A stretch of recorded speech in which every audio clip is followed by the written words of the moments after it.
Hey class, this is page, well, what is this, page 5, sorry. This is page 5. So a couple more examples in 7.2 using that p-value method of hypothesis testing. Thought the way I would handle this one is suggest that you try them on your own, see how they go, and then I'm just gonna have the full solution appear, and then we can talk about it.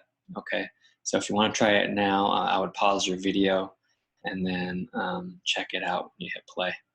Okay.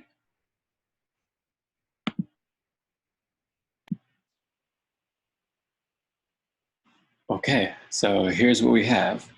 We've got the claims, so hopefully you got those.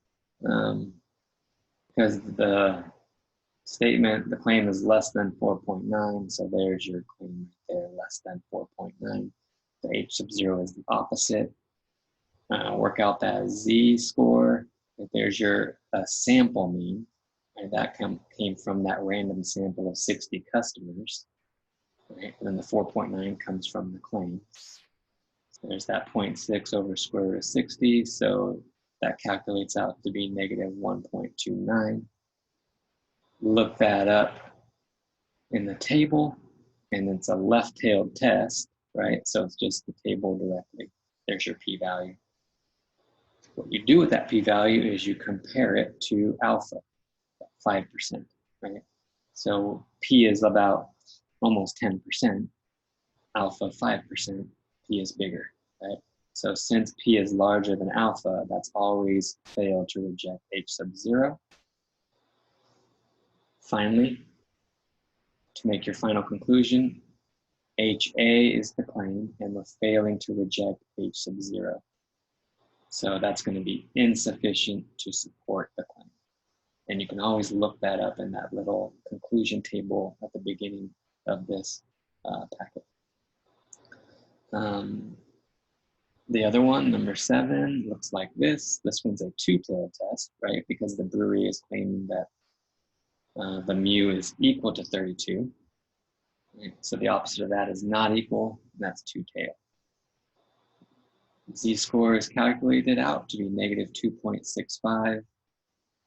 Because it's a two-tailed test, what you're doing here is you're going to take and look up negative 2.65, which is 0.004, but then times by 2 to get your final answer. And you're timesing by 2 because it's a two-tailed test.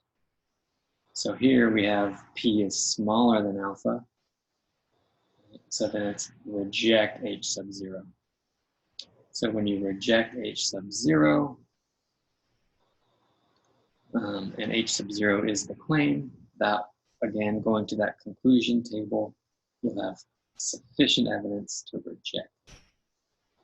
So hopefully you got those right. This is what's called the p-value method of hypothesis testing, these 6 steps. There is another method that we're going to cover in the next video on the next page called the rejection region method.